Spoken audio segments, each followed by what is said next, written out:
In Mogadishu for radio check. How do you read me? 455. Thank you very much. Thank you.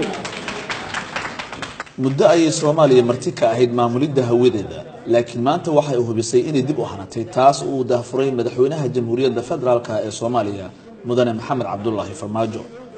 dib u hanashada maamulka hawada Soomaaliya waxay kor u qaadi doonaa ilaha dhaqaalaha ee dalku u leeyahay in ka badan 200 oo diyaaradood ayaa maalintii isticmaasha hawada Soomaaliya ma aysan jirin cid awoodday in la xisaabtanto ama maamusha dhaqaalaha ka soo xarooda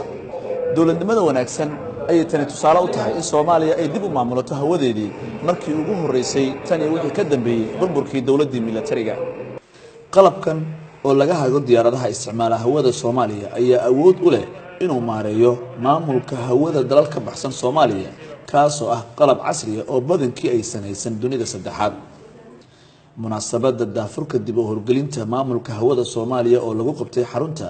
hay'adda saadaasha hawada dalka ee Muqdisho ayaa ka soo madaxweynaha jamhuuriyadda federaalka ee Soomaaliya mudane Maxamed Cabdullaahi Farmaajo waxa goobjoog ka ahaa madaxweynaha dawlad goboleedka Galmudug wasiiro xildhibaano labada aqal iyo marti sharaf kale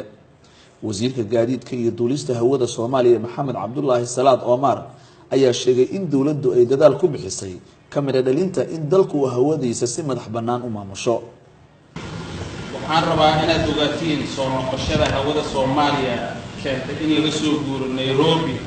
wadanka gudihiisa laga maamulo nasiib uu jira laakiin accident kuma imaanin waxay ku timid dadaal iska kaashadeen wasaaradda iyo hay'adda duulista iyo saadaasha hawada inagoo madaxdeena oo ku tiirsan madaxweynaha dawlad goboleedka Galmudug Axmed Ducaale Geelle Xaaf oo ku hadlayay magaca dawlad goboleedka dalka ayaa sheegay in talaabadan ay ku xigto in shirkadii diyaaradaha ee Somali Airlines ay dib u shaqeyso waxaan aad iyo aad maanta ugu faraxsanahay in hawadii ay maanta dib loogu soo laabatay aad iyo aad baan loo ka bohordiyay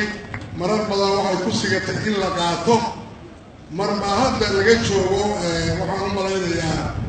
sanad wax ka yar 10 bilood marba la yiri way socotay laakiin ilaahay waa gacanteena ku socodiyay dhammaan ummadda Soomaaliyeed waxaan ugu hambalyeeynaa maanta qarannimadii markii laba loo dhigay mid baa soo noqday waxaan naga dhimanna waa inaan dib u raacnaa inta yaroo naga maqan waa doonan doonaa waana kaysan doonaa wax naga dhimanaan doonaan ma jiraan waqtiyaal soo socda oo degdeg ah aad iyo aad baad u mahadsantihiin walihii ka shaqeeyey iyo maaragtay intii gacan ku siisay haddana waxaan rajaynaynaa sida civil aviation ku soo laabtay in Somali Airlines ku soo laabato madaxweyne Maxamed Cabdullaahi Farmaajo oo khudbad ka jeediyay munaasabada dib u hanashada hawada Soomaaliya in laga hago dalka ayaa u mahad celiyay cid kasta oo gacan ku lahayd waxaana uu sheegay in dawladda ay ka go'an tahay in dhammaan xuduudaha badda iyo bariga ay la socoto waxa ka baxaya iyo kuwa soo galaya tan waa bilow oo ah inaan xoojino qarannimadeena inaan xoojino waxaan noogu xigi doonaa insha Allah oo aan gacan noogu jirin oo xaqiiqo ah inaan soo ceshano controlka badeena muddo kooban dhexdeeda aan soo ceshano oo aysan jiri doonin cid ku soo xadgudubta oo maxaan ku yiraahdaa kheyraadkeena maalin iyo habeen gurata inaysan jiri doonin cid istiraada meeshaan lama joogo ee waxaad ku shubtaan qashinka iyada naftigeeda waxaan rajaynaynaa hadduu eebba yiraahdo iyadana muddo kooban muddo yar dhexdeeda inaan gacanteena ku soo celinno oo ninkii ku xadgudba badeena aan sharciga adduunka aan marsiin doono insha Allah hadduu la yiraahdo madaxweynaha oo xariga ka jira xafiiskan laga maamulayo hawada dalka Soomaaliya ayaa sheegay in hirgelinta dimuqraadiyadda la dagaalanka musuqa uu ka mid yahay waxyaabaha dawladdan ay rabto inay ku guuleysato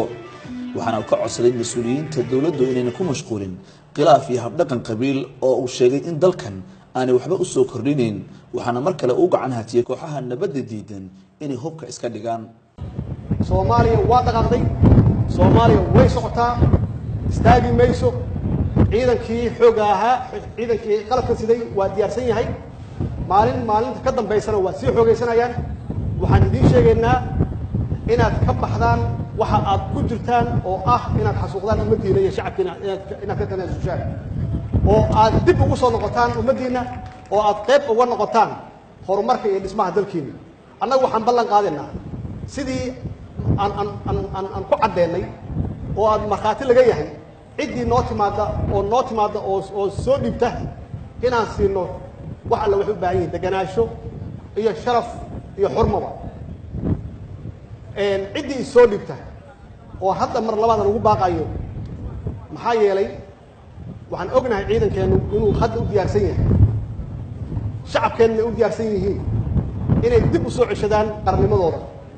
inay dib u soo ceshadaan dalkooda iyo dadkooda waxaan ugu baaqayaa mar kale qolooyinkan shabaabka ah inay ka soo noqdaan waa la maray hagaagiyey waa dhallinyaradeenni weeye waxba ha ka walwalina waxaan idiin sheegaynaa inaad dib ugu soo noqotaan ummaddiinna taasoo aad ku helaysaan nolol iyo karaamo iyo xushmo cali baasha cabdullaahi